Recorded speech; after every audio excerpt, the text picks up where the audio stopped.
En la quietud de la mañana, cuando el sol aún no ha tocado las paredes de la casa, siento un peso en mi pecho, un llamado silencioso que me invita a hablar sobre la limpieza espiritual de nuestros hogares. Hoy quiero compartir algo importante, algo que no puede esperar.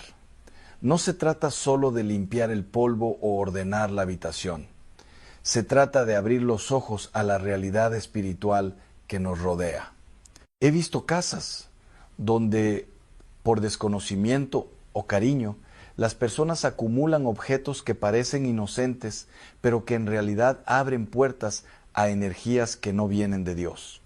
Pequeñas estatuillas, amuletos, piedras, imágenes de dioses o figuras que alguien dijo que traen buena suerte. Nada de esto es neutral.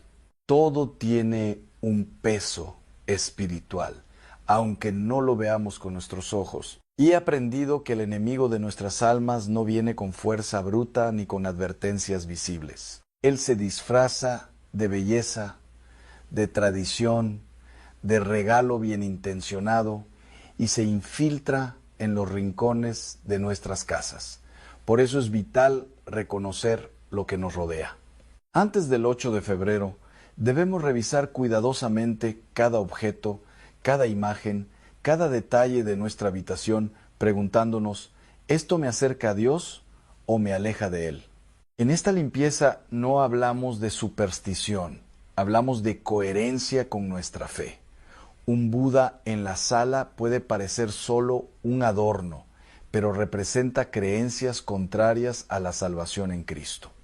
Una pirámide de cristal, una piedra de supuesto poder, un amuleto heredado de generaciones, todo esto puede bloquear la bendición que Dios quiere derramar en nuestro hogar. Y recuerdo cuando alguien me confesó haber sentido una opresión constante, peleas familiares y enfermedades inexplicables en su casa. Todo comenzó con objetos que parecían inofensivos, pero que contenían una carga espiritual que no provenía de Dios. Lo que parecía un gesto inocente abrió puertas que solo el Señor puede cerrar. La primera acción que debemos tomar es observar con sinceridad, sin miedo ni sentimentalismo.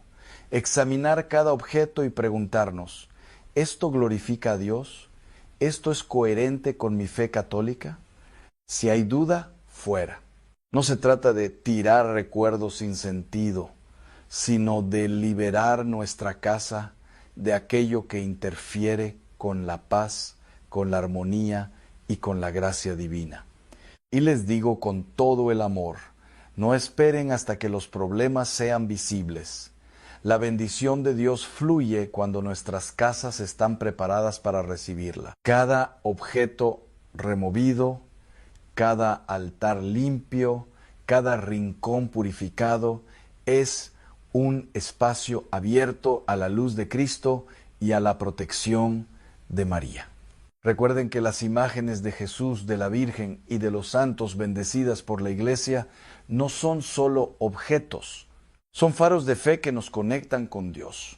Pero debemos asegurarnos de que todo lo que conservamos en nuestros hogares provenga de fuentes confiables, bendecidas y coherentes con nuestra fe.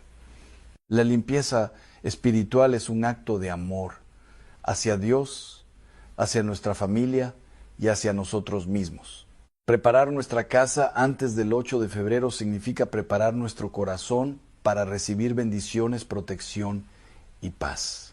Y les invito a abrir sus ojos y su corazón, a discernir con valentía y a comenzar esta purificación con fe, sabiendo que cada paso que damos está protegido por la luz de Cristo y por el manto de María. En el silencio de la tarde, cuando la luz se filtra por la ventana y cae sobre los muebles, es el momento perfecto para mirar con atención lo que nos rodea. Y quiero que entiendan algo fundamental. No todos los objetos en nuestro hogar son inofensivos, aunque nos los hayan dado con cariño. Cada figura, cada amuleto, cada símbolo tiene una intención espiritual consciente o inconsciente, y algunas de esas intenciones no provienen de Dios.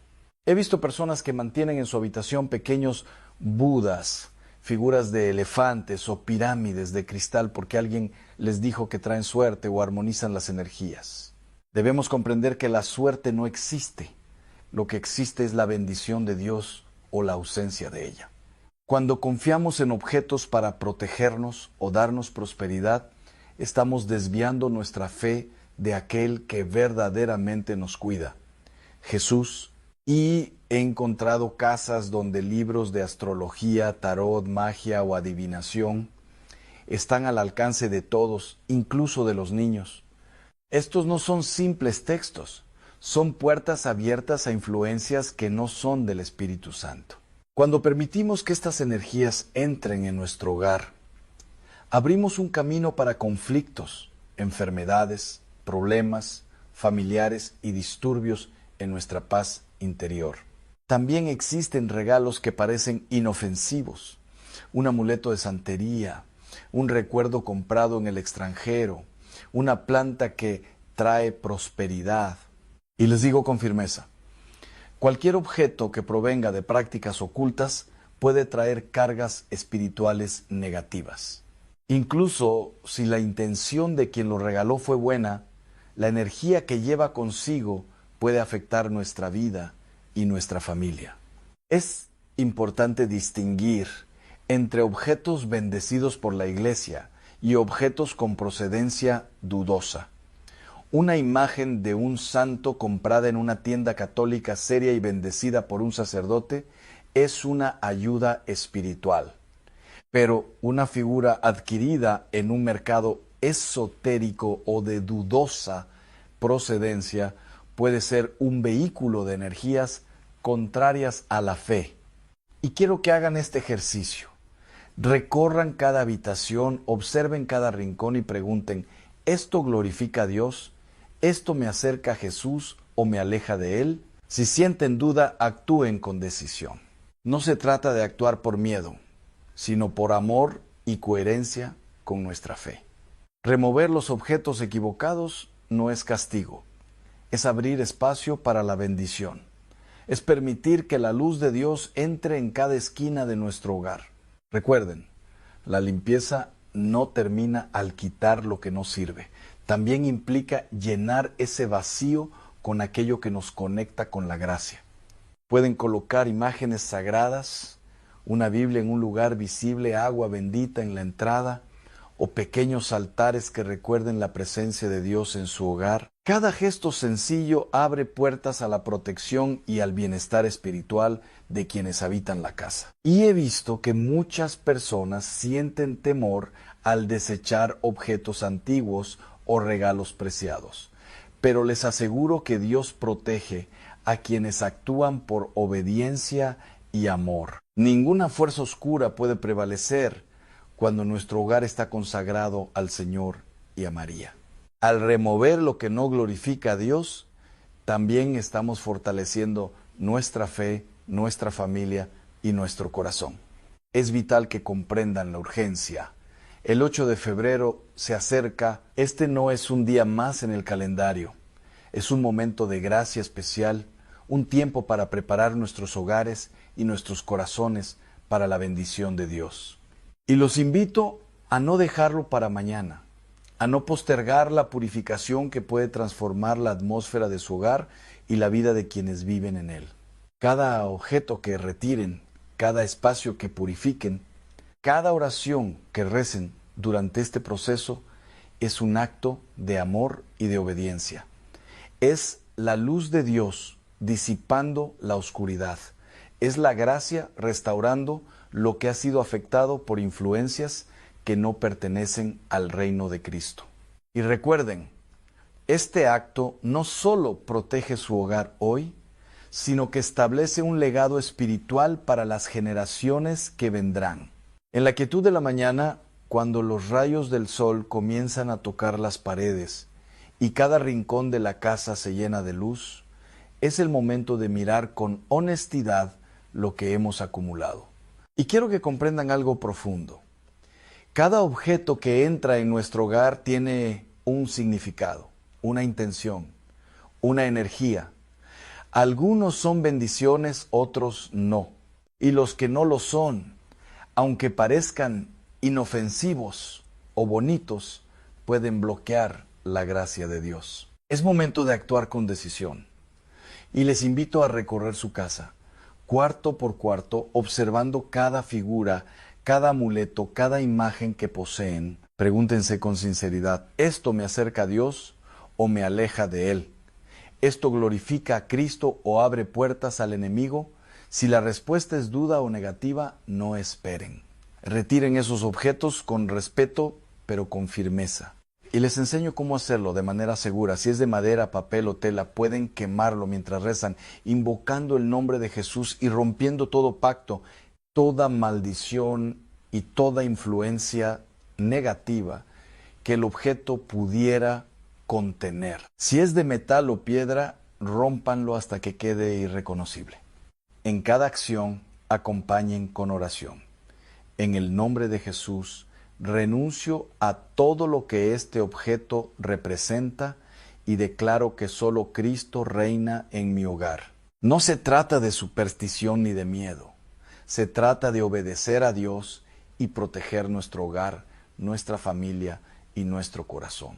Y recuerden que la intención de quien les regaló el objeto puede haber sido buena, pero la energía que contiene puede ser contraria a la voluntad de Dios. Al removerlo, están restaurando la armonía y la paz que solo provienen de Él. Una vez que han retirado lo que no glorifica a Dios, es momento de llenar esos espacios con bendición. Coloquen imágenes de Jesús, de la Virgen María, de los santos. Pongan una Biblia abierta en un lugar visible. Coloquen agua bendita en la entrada. Recen el rosario en familia. Cada gesto sencillo invita a la gracia a entrar y transforma la atmósfera de la casa. Y les advierto algo importante. La limpieza no termina con la eliminación de objetos. También implica alejar todo hábito o práctica que pueda abrir puertas al enemigo. Esto incluye el horóscopo, cartas, adivinación, magia o cualquier actividad que confíe en algo distinto a Dios. No se trata de prohibiciones arbitrarias, sino de proteger lo sagrado, de mantener la coherencia con nuestra fe y de confiar plenamente en la providencia divina. He visto hogares transformados tras este proceso, matrimonios que recuperaron la paz, hijos que reencontraron el camino correcto, familias que dejaron de vivir bajo tensión constante.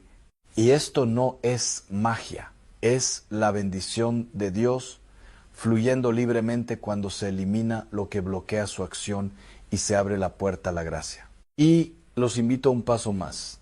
Consagren su hogar a Cristo y a María. Pueden llamar a un sacerdote para bendecir cada rincón, cada puerta y ventana. Pero si no es posible, ustedes mismos pueden hacerlo con agua bendita y oración. Recorran la casa diciendo: Señor Jesús, cubre mi hogar con tu sangre preciosa, disipa toda oscuridad y permite que tu paz y tu amor reinen aquí. María Santísima, Madre nuestra, consagra este lugar y protégenos bajo tu manto. Es importante que comprendan la urgencia. La fecha clave se acerca y preparar el hogar para la bendición es un acto de fe. Y no posterguen este momento. Cada acción, cada oración, cada gesto de purificación espiritual fortalece la protección de Dios sobre ustedes, su familia y su futuro. Finalmente, recuerden, la limpieza espiritual no solo es para el hogar, sino también para el corazón. Revisen sus pensamientos, sus actitudes, sus hábitos. Confiesen lo que no está bien. Arrepiéntanse sinceramente y permitan que Dios transforme su interior. Un hogar bendecido comienza con un corazón dispuesto. Y cuando ambos, hogar y corazón, están alineados con la voluntad de Dios, la gracia fluye con libertad y paz. En la serenidad de la tarde, cuando el sol comienza a descender y las sombras se alargan, el hogar se convierte en un espejo de nuestro corazón. Y es allí donde debemos preguntarnos: ¿está mi casa lista para recibir la bendición de Dios? ¿Está preparada para acoger la presencia de Cristo y de María? Cada rincón, cada objeto, cada detalle tiene un papel en la armonía espiritual que queremos construir. Y les hablo con claridad.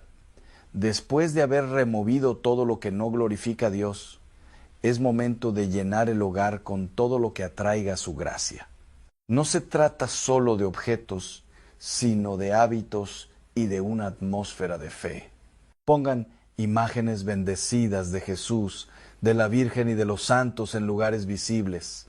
Coloquen una Biblia abierta, aunque sea con un versículo diario. Tengan agua bendita y úsenla con devoción. Cada gesto sencillo es un canal para que la luz de Dios fluya y transforme su hogar. Y no olviden la importancia de la oración. Recen el rosario en familia, aunque sean 5 minutos. Hagan la señal de la cruz al entrar y salir. Agradezcan y pidan protección. Cada acto de fe fortalece la defensa espiritual de la casa y convierte los espacios en lugares sagrados. La oración constante no es solo palabras, sino una acción que cambia la energía del hogar y fortalece la paz interior de todos los que viven allí. Además, revisen los libros, las revistas, las decoraciones y hasta los aparatos electrónicos que consumen diariamente. Todo aquello que promueve ideas contrarias a la fe o que abre la puerta a la idolatría y a prácticas ocultistas debe ser eliminado o transformado. Y la televisión, las redes sociales y las aplicaciones digitales también influyen. Limiten lo que alimenta pensamientos negativos o prácticas prohibidas. La limpieza espiritual no es solo física, es integral. Hogar, corazón y mente deben estar alineados con Dios. Y recuerden que la clave es coherencia.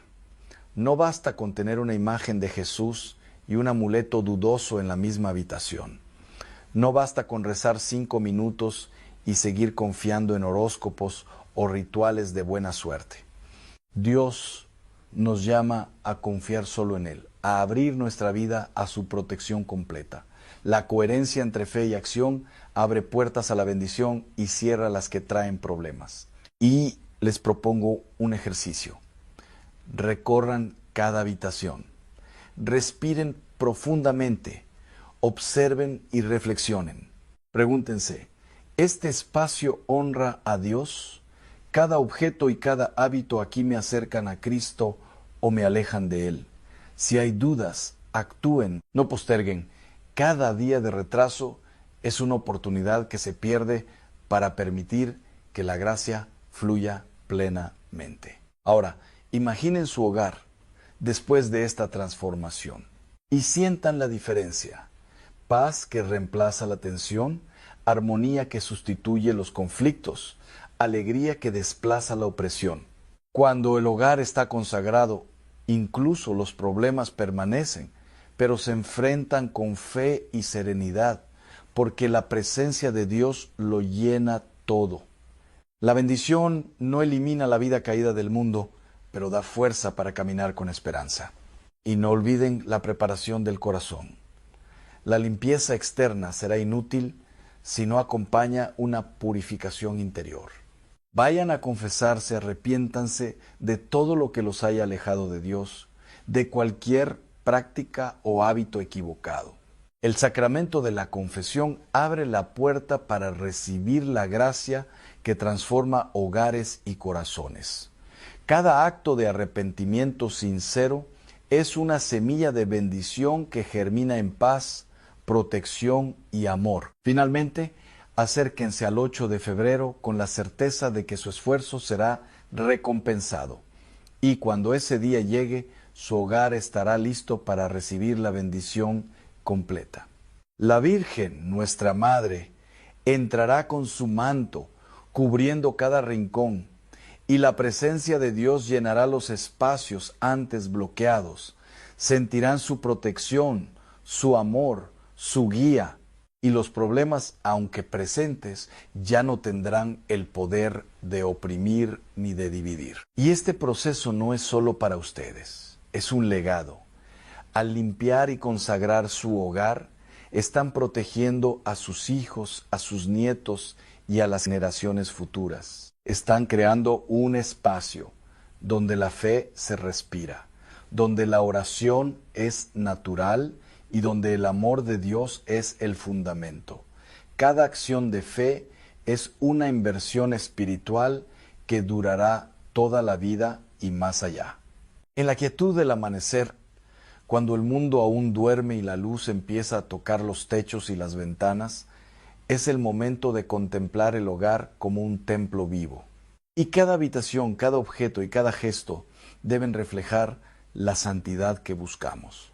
Hoy, más que nunca, es urgente abrir los ojos del corazón y preparar cada espacio para la bendición que viene.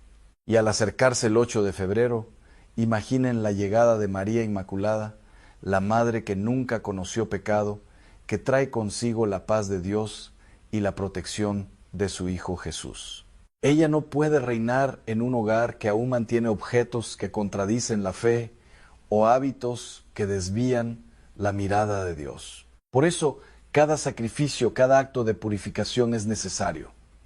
Quitar lo indebido, fortalecer lo bueno, llenar cada rincón con oración y presencia divina. Y sientan la urgencia de actuar. No esperen un momento más para decidir que su hogar será un refugio de Dios. Cada día que pasa es una oportunidad perdida de permitir que la gracia fluya plenamente. Tomen en sus manos las imágenes bendecidas, los sacramentales, la Biblia, el agua bendita. Recorran su casa con la señal de la cruz, recen con devoción y sientan cómo la presencia de Dios empieza a llenar cada espacio, desplazando la oscuridad, la tensión y la división. Y recuerden, no se trata de miedo, sino de obediencia y amor. Dios nos protege y nos llama a confiar en Él por encima de cualquier objeto o ritual que no venga de su palabra. Al eliminar lo que no glorifica a Dios, no solo liberamos la casa, sino también nuestros corazones. Y la liberación es verdadera cuando el arrepentimiento y la fe acompañan cada acción. La confesión, la oración, la participación en los sacramentos y la devoción a María son herramientas poderosas que fortalecen esta protección espiritual. Imaginen los frutos de esta preparación. Familias reconciliadas, hijos que vuelven al camino correcto, matrimonios fortalecidos, problemas que se enfrentan con serenidad y esperanza. Esta no es magia, es la gracia de Dios actuando libremente en un espacio preparado para recibirla.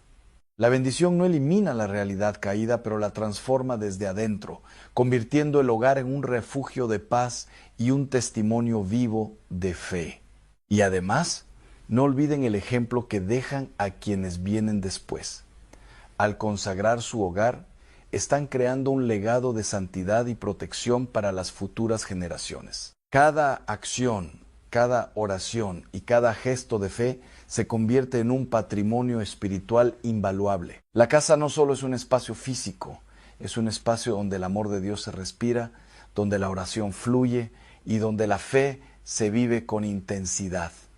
Y cuando llegue el 8 de febrero, celebren con alegría y reverencia. Reciban a María Inmaculada como reina de su hogar. Sientan su manto de protección cubrir cada habitación, cada puerta y cada corazón. Escuchen su voz silenciosa guiando, consolando y bendiciendo. Y recuerden que donde ella reina, el mal no puede penetrar. La paz, la armonía y la presencia de Dios permanecerán allí. Y ustedes serán testigos de su poder y ternura. Y finalmente, hagan de esta preparación un compromiso diario. La limpieza espiritual y la consagración no son actos únicos, sino un estilo de vida. Mantengan la oración constante, la devoción viva y el hogar siempre alineado con Dios. Enseñen a sus hijos y nietos que el verdadero refugio y la verdadera fuerza están en Él y que un hogar dedicado a Dios es un pedazo de cielo en la tierra. Y con esto concluyo con un llamado de amor y urgencia. No pospongan la purificación de su hogar ni la renovación de su corazón. Que cada acción de fe sea una semilla que florezca en bendiciones. Que cada oración sea un canal para que la gracia divina inunde su vida y la de quienes aman. Que el 8 de febrero su hogar esté listo para recibir a María Inmaculada y a través de ella a Jesús, el Salvador que transforma, protege y ama sin medida. Amén. Hay momentos en la vida en los que el alma se queda en silencio, no porque no tenga preguntas, sino porque las preguntas duelen demasiado para ser pronunciadas. Una de esas preguntas es la que muchos guardan en lo más profundo del corazón. ¿Por qué Dios permitió que me hirieran así? No es una pregunta teórica, es una herida abierta que respira en el interior del ser humano. Cuando alguien ha sido traicionado, abandonado o profundamente herido por personas que amaba, el mundo interior cambia de forma silenciosa.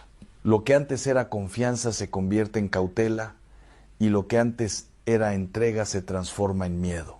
En ese punto, la fe también parece entrar en tensión con el dolor. Es importante entender que el sufrimiento humano no siempre tiene respuestas inmediatas, pero sí tiene un lugar dentro del misterio de Dios. La fe cristiana no niega el dolor, lo atraviesa. Y en ese atravesar, el alma comienza a descubrir que incluso lo incomprensible puede ser habitado por la presencia de Dios. Muchas personas creen que si Dios es bueno, entonces no deberían existir las heridas profundas. Pero esta visión olvida algo esencial del misterio de la libertad humana. Dios no fuerza el amor, lo permite. Y donde hay libertad, existe también la posibilidad del mal uso de esa libertad. Cuando alguien te hiere, esa acción no viene de Dios, viene del corazón humano herido o desordenado.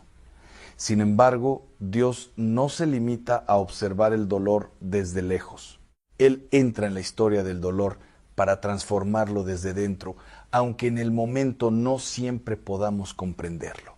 El alma herida suele buscar una explicación rápida, algo que calme la confusión interior. Pero Dios no siempre da explicaciones rápidas, porque su obra no es solo intelectual, es profundamente transformadora. Él no solo quiere que entiendas lo que pasó, quiere sanar lo que pasó dentro de ti. Hay una diferencia importante entre comprender el dolor y ser sanado por Dios en el dolor. Comprender puede dar alivio momentáneo, pero la sanación verdadera toca las raíces más profundas del alma. Y esas raíces a veces necesitan tiempo para ser restauradas. En la tradición espiritual cristiana, el sufrimiento no es visto como una negación del amor de Dios, sino como un lugar donde el amor puede revelarse de una manera más profunda. Esto no significa que el dolor sea bueno en sí mismo, sino que Dios puede sacar bien incluso de lo que fue injusto. Cuando alguien es herido injustamente, algo dentro de esa persona se rompe, pero también algo puede abrirse. Se abre la posibilidad de una dependencia más profunda de Dios, no como idea abstracta, sino como presencia viva en medio de la fragilidad. El peligro del dolor no es solo la herida en sí, sino lo que la herida puede generar si no es sanada. Puede generar amargura, aislamiento o una visión distorsionada del amor. Por eso, el proceso de sanación espiritual es tan importante como el reconocimiento del dolor. Dios no ignora las lágrimas humanas. En la Escritura se dice que Él recoge cada lágrima, lo que significa que ningún sufrimiento pasa desapercibido en su mirada. Pero su forma de responder no siempre es inmediata según nuestros tiempos, sino profunda según su eternidad. Cuando una persona pregunta ¿por qué fue herida?, en realidad está buscando sentido. Y el sentido no siempre aparece en el momento del dolor, sino en el camino posterior, donde la vida comienza a reconstruirse desde otra perspectiva. A veces, lo que parece una pérdida absoluta se convierte con el tiempo en un punto de transformación interior, no porque el dolor sea bueno, sino porque Dios no desperdicia nada de lo que atraviesa el corazón humano. El alma herida necesita aprender a no confundir la acción de los demás con la identidad de Dios. Lo que alguien hizo no define quién es Dios, y lo que otros destruyeron no define lo que Dios puede restaurar. En este proceso, la oración no cambia el pasado, pero sí cambia el lugar desde donde el pasado es recordado. La memoria deja de ser una prisión y comienza a convertirse en un espacio de encuentro con la misericordia divina. Hay heridas que no desaparecen de inmediato, pero que cambian de forma cuando son llevadas a la presencia de Dios. Lo que antes era peso insoportable comienza lentamente a transformarse en una historia redimida. Dios no promete una vida sin heridas, pero sí promete no abandonar al ser humano dentro de ellas. Esa diferencia es esencial para entender el camino de la fe en medio del dolor. El corazón que ha sido herido profundamente necesita aprender a confiar nuevamente, no en las personas de forma inmediata, sino primero en Dios. Porque solo desde esa confianza puede reconstruirse la capacidad de amar sin miedo. Y aunque en este momento la respuesta pueda no ser completa, hay una verdad que permanece firme. Dios no es autor de tu herida, pero sí es capaz de ser sanador de tu historia.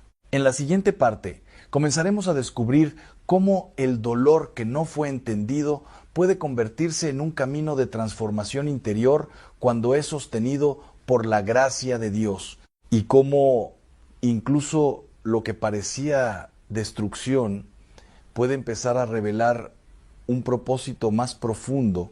El alma humana tiene una tendencia natural a buscar culpables cuando el dolor es demasiado intenso.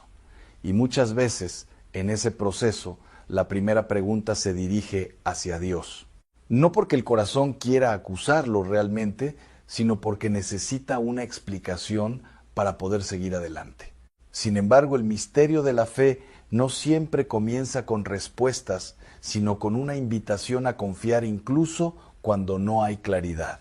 Esta confianza no nace de la comprensión, sino de la relación viva con Dios en medio de la incertidumbre. Cuando una persona ha sido profundamente herida, su percepción del mundo cambia. Empieza a ver el entorno a través del filtro de la desconfianza, y eso también afecta la manera en que percibe lo divino.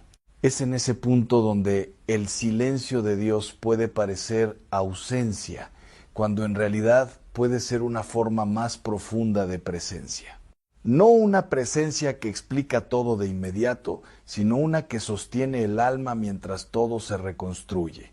El dolor tiene la capacidad de encerrar el corazón en el pasado. La mente repite lo ocurrido una y otra vez, buscando una salida que no siempre llega por el análisis, sino por la transformación interior. En la vida espiritual, el sufrimiento no resuelto se convierte en una especie de peso invisible.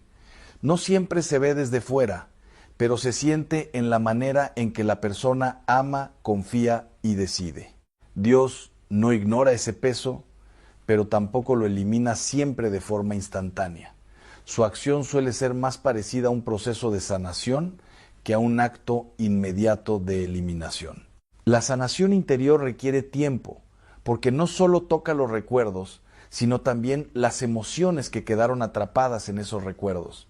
Y esas emociones necesitan ser liberadas con delicadeza. Muchas veces, la pregunta ¿por qué me pasó esto?, se transforma con el tiempo en otra pregunta más profunda. ¿Qué quiere Dios hacer en mí a través de esto? No es una negación del dolor, sino una apertura al misterio. La fe no borra la herida, pero cambia su dirección. Lo que antes solo apuntaba hacia la destrucción interior, comienza lentamente a orientarse hacia una reconstrucción espiritual. En este proceso, el corazón aprende algo esencial.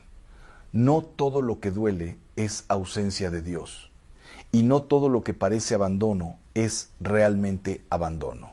Hay momentos en los que Dios trabaja precisamente en lo oculto, en lo que aún no es visible, y ese trabajo silencioso puede ser más profundo que cualquier respuesta inmediata. El ser humano quiere a veces que Dios explique el pasado, pero Dios muchas veces quiere sanar el presente para redimir el futuro. Son dos movimientos distintos, pero ambos forman parte del mismo amor divino. Cuando el dolor no se entiende, puede convertirse en resentimiento, pero cuando el dolor es entregado, puede convertirse en camino de purificación interior. Esta transformación no ocurre por fuerza humana, sino por gracia. La gracia no elimina la historia, pero la reescribe desde dentro, dándole un significado que antes no era visible. El corazón herido necesita aprender a no definir su identidad por lo que le hicieron, porque lo que ocurrió no es la última palabra sobre quién es la persona. Dios no mira al ser humano desde su herida, sino desde su destino. Y ese destino no está determinado por el dolor, sino por el amor que lo puede transformar. A veces, el mayor obstáculo en el proceso de sanación no es el dolor en sí, sino la creencia de que ese dolor es definitivo. Esa creencia bloquea la posibilidad de cambio interior. Pero la fe introduce una verdad distinta. Nada en la historia humana es definitivo cuando es tocado por Dios. Incluso lo que parece cerrado puede ser abierto de nuevo. El alma comienza a sanar cuando deja de pelear exclusivamente con el pasado y empieza a abrirse a la acción presente de Dios. Esa apertura es el inicio de un nuevo camino interior. En la siguiente parte entraremos en cómo Dios puede transformar incluso las heridas causadas por otros en un espacio de crecimiento espiritual profundo, y cómo el sufrimiento, sin justificarlo, puede ser redimido desde la gracia divina. El ser humano suele pensar que el sufrimiento solo tiene un valor si puede evitarse o eliminarse rápidamente. Sin embargo, en la vida espiritual hay dolores que no desaparecen de inmediato, pero que comienzan a revelar un sentido más profundo con el tiempo. Este sentido no justifica lo que otros hicieron, ni convierte la injusticia en algo bueno. Más bien, muestra que Dios es capaz de entrar incluso en aquello que fue injusto para comenzar un proceso de redención interior. Cuando una persona ha sido herida por alguien en quien confiaba, el impacto no es solo emocional, sino también espiritual. Algo dentro del alma se quiebra, especialmente la capacidad de confiar sin miedo. Esa ruptura interior no es ignorada por Dios. Él no observa desde la distancia, sino que se acerca a la herida para acompañarla desde dentro, aunque su presencia no siempre sea inmediatamente reconocida. El misterio de la redención no elimina el pasado, pero lo transforma desde su raíz. Lo que antes era fuente de dolor puede convertirse, con el tiempo, en lugar de encuentro con la gracia. Esto no ocurre de manera automática, sino a través de un proceso interior donde el alma va aprendiendo a soltar la necesidad de control sobre lo ocurrido. Ese soltar no es olvido, es liberación. El recuerdo del dolor puede permanecer, pero su poder sobre la vida comienza a disminuir cuando la persona deja de alimentar la herida con pensamientos repetitivos de resentimiento o desesperanza. Dios no pide que la persona niegue lo que sintió, sino que permita que ese sentimiento sea sanado en su presencia. La sanación no exige negación, exige entrega. En este camino, el alma descubre que no todo lo que fue roto está perdido. Algunas cosas rotas pueden ser reconstruidas de una forma nueva, más profunda y más consciente. La gracia de Dios no borra la historia, pero sí la reinterpreta desde el amor. Y esa reinterpretación puede cambiar completamente la manera en que la persona se ve a sí misma. El dolor muchas veces hace que la persona se identifique con lo que le ocurrió, pero la fe invita a una identidad más profunda, que no nace del sufrimiento, sino del amor de Dios. Cuando el alma empieza a entender esto, se abre un espacio interior donde la esperanza puede comenzar a crecer nuevamente. No es una esperanza ingenua, sino una esperanza nacida del proceso. Este proceso no siempre es lineal. Hay días de avance y días de retroceso, momentos de claridad y momentos de confusión. Pero Dios permanece constante en medio de ese movimiento interior. La fidelidad de Dios no depende del estado emocional de la persona. Incluso cuando la fe parece débil, su presencia sigue actuando silenciosamente en lo profundo del alma. Es importante entender que el sufrimiento no tiene poder por sí mismo para destruir el plan de Dios en la vida de una persona. Puede herir, puede retrasar, pero no puede anular ese plan. El mal puede tocar la historia humana, pero no puede cerrar completamente la posibilidad de redención. Esa es una verdad central en la fe cristiana. En el corazón del dolor, Dios trabaja de manera invisible, sembrando pequeñas luces de comprensión, pequeños momentos de paz que anuncian que la sanación está en camino. El alma comienza a cambiar cuando deja de preguntarse únicamente ¿por qué me pasó esto? Y empieza a abrirse a la pregunta ¿cómo me está sosteniendo ahora? Esa transición interior es fundamental, porque marca el paso de una espiritualidad centrada en el pasado a una espiritualidad abierta al presente de Dios. En la siguiente parte exploraremos cómo el proceso de sanación no solo restaura lo perdido, sino que también puede fortalecer el alma de una manera que antes del dolor no era posible, y cómo Dios puede construir algo nuevo sobre lo que fue herido. El alma humana rara vez comprende en el momento el propósito de lo que está viviendo. Solo con el paso del tiempo, algunas piezas comienzan a encajar, revelando un sentido que antes era invisible. En la experiencia del sufrimiento, existe una tensión constante entre lo que se entiende y lo que simplemente se soporta. Esa tensión puede convertirse en un espacio de crecimiento interior si es sostenida con fe. Dios no siempre explica el dolor mientras ocurre, pero sí ofrece su presencia en medio de él. Y esa presencia, aunque silenciosa, es profundamente transformadora. Cuando una persona atraviesa heridas profundas, algo en su interior se vuelve más sensible a la verdad.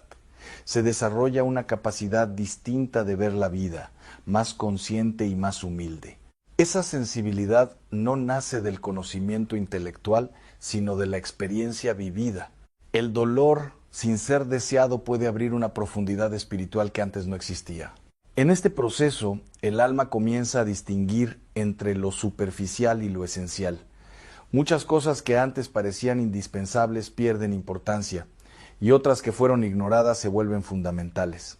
Este cambio interior no es inmediato. Es como una reconstrucción lenta donde cada experiencia dolorosa se convierte en material para una nueva forma de entender la vida. Dios no desperdicia ninguna herida cuando es entregada a Él. Incluso aquello que fue causado por el mal puede ser transformado en un punto de encuentro con la gracia. La persona herida empieza a descubrir que su historia no está cerrada. Lo que parecía final puede convertirse en inicio de algo completamente nuevo. Sin embargo, este nuevo comienzo no borra lo anterior. Lo integra, lo ordena y lo purifica, dándole un lugar dentro de una historia más grande. En ese sentido, el sufrimiento no es el final del camino espiritual, sino un punto de transición, un paso doloroso, pero no definitivo. La fe permite mirar la propia historia con una perspectiva distinta, no como una serie de eventos sin sentido, sino como un proceso en construcción. A veces, lo que más cuesta aceptar es que el tiempo de Dios no coincide con el tiempo humano. La espera puede parecer larga, pero no es vacía. En la espera, el alma es trabajada de manera invisible. Se eliminan dependencias, se purifican intenciones y se fortalece la confianza. Este proceso no siempre es cómodo. De hecho, muchas veces se vive con incertidumbre. Pero esa incertidumbre no es abandono, sino formación interior. Dios no solo quiere cambiar las circunstancias externas, sino también la manera en que la persona se relaciona con su propia vida. Esa transformación es más profunda. El sufrimiento puede romper estructuras interiores que antes limitaban la libertad del alma. Aunque doloroso, ese rompimiento abre espacio para algo nuevo. En este punto del camino, la persona comienza a comprender que no todo lo que fue perdido era esencial y que no todo lo que permanece es suficiente sin Dios. La mirada se va elevando poco a poco, desde lo que duele hacia lo que sostiene. Y en ese cambio de mirada comienza una forma nueva de esperanza. En la siguiente parte entraremos en cómo la restauración interior no solo sana el pasado, sino que también redefine el futuro, y cómo Dios puede convertir una historia herida en un testimonio de vida y luz para otros. Cuando el alma ha atravesado el dolor y ha permitido que la gracia trabaje en su interior, comienza a notar algo nuevo. La vida ya no se percibe de la misma manera. No porque todo sea perfecto, sino porque todo ha sido reinterpretado. Las heridas no desaparecen como si nunca hubieran existido, pero pierden su capacidad de definir la identidad de la persona. Ya no dictan quién es, solo forman parte de su historia. En este punto, la fe deja de ser solo una respuesta al sufrimiento y se convierte en una forma estable de vivir. Ya no es solo consuelo en el dolor, sino fundamento en la vida diaria. Dios no solo restaura lo perdido, sino que también abre caminos que antes eran invisibles. El futuro ya no está cerrado por el pasado, sino iluminado por una nueva comprensión. La persona comienza a descubrir que incluso su dolor puede tener un propósito más allá de sí mismo. Lo que fue herida puede convertirse en una fuente de compasión hacia otros. Este es uno de los frutos más profundos de la sanación espiritual, la capacidad de acompañar a otros desde la propia experiencia de fragilidad transformada. El sufrimiento recibido con fe no convierte a la persona en alguien endurecido, sino en alguien más humano, más consciente y más abierto al dolor ajeno. En ese sentido, la restauración no es solo personal, sino también relacional. Las relaciones comienzan a sanar cuando el interior de la persona encuentra paz. El perdón, aunque difícil, se convierte en una puerta de libertad, no porque borre el pasado, sino porque rompe el vínculo de esclavitud con él. Perdonar no significa aprobar lo que ocurrió, sino dejar de permitir que lo ocurrido siga gobernando el presente. Cuando esto sucede, el alma experimenta una ligereza nueva. No es ausencia de recuerdos, sino ausencia de carga. La presencia de Dios se vuelve más reconocible en lo cotidiano, en lo simple, en lo silencioso, en lo que antes pasaba desapercibido. La vida espiritual deja de ser un esfuerzo constante y se convierte en una relación más natural, más profunda y más constante. El corazón aprende a descansar no porque todo esté resuelto, sino porque ya no está solo en el proceso. Este descanso interior es uno de los signos más claros de que la sanación ha comenzado a dar fruto verdadero. Y aunque el camino de la vida continúa con nuevos desafíos, ya no se recorre desde la desesperación, sino desde una confianza renovada. Al final, el misterio del sufrimiento no se entiende completamente, pero sí se transforma en algo nuevo cuando es abrazado con fe. La historia que comenzó en dolor puede terminar en sabiduría, en compasión y en una paz que el mundo no puede dar ni quitar. Y en ese silencio interior donde antes había confusión, ahora puede habitar una certeza profunda. Dios nunca abandonó el camino, incluso cuando parecía oculto.